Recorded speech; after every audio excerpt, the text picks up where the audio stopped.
Men vanish, women upgrade.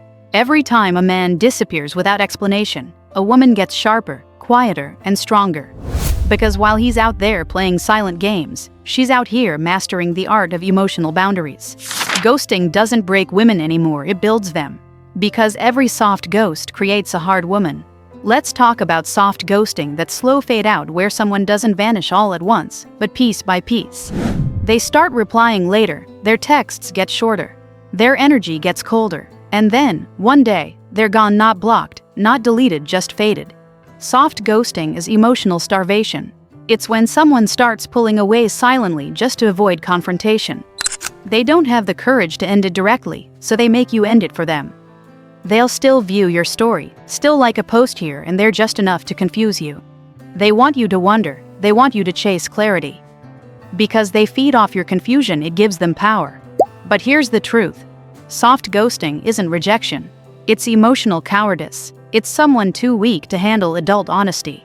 They want to disappear without being the bad guy. So instead of closing the door, they just dim the light and make you feel like the crazy one for noticing.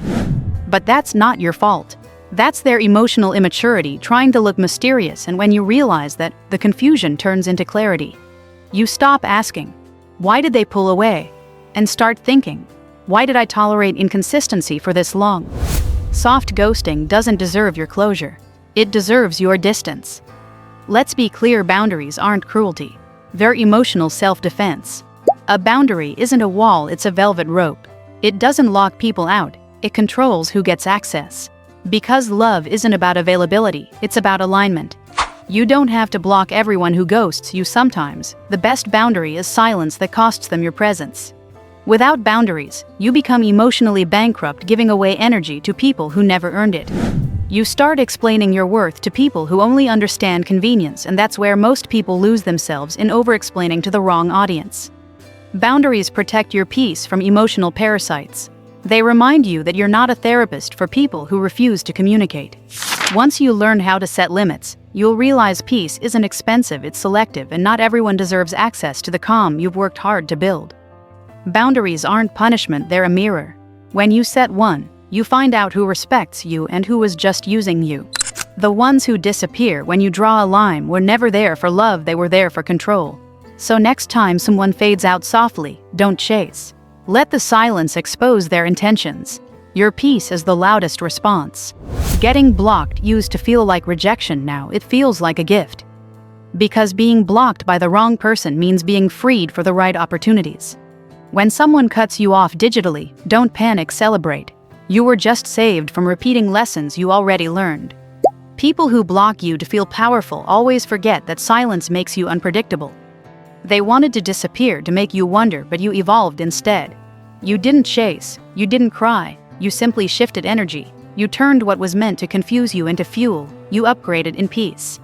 Because while they were busy hiding, you were busy healing, and healing is the most branding thing to someone who expected your destruction. One day, they'll unblock you out of curiosity. They'll scroll through your progress, your peace, your glow, and realize they didn't block you out of protection. They blocked you because they couldn't handle your growth. Getting ghosted or blocked isn't the end of connection, it's the start of self-respect. Because the best revenge is not attention, it's evolution. Soft ghosts create hard boundaries, and hard boundaries create soft peace. That's the equation. You don't become cold after heartbreak. You become clear. You stop begging for communication and start demanding consistency. You realize that love should feel safe, not strategic. That attention isn't affection, and effort isn't optional. Every person who ghosted you actually became part of your emotional training program. They taught you to stop explaining your heart to emotionally illiterate people. Now you love differently, not weaker, but wiser. You still have a soft heart, but you protect it with harder boundaries. That's growth, that's power, that's peace. So remember, a boundary isn't a wall. It's a velvet rope. It's how you teach people what respect feels like. And every time someone disappears, you upgrade quietly, beautifully, and unbothered. Because soft ghosts don't break women, they build them. If this message hit home, drop it in the comments. Share this with someone who needs to remember their worth. And don't forget to like, subscribe, and hit the bell, because peace is the new power, and your glow up just got boundaries.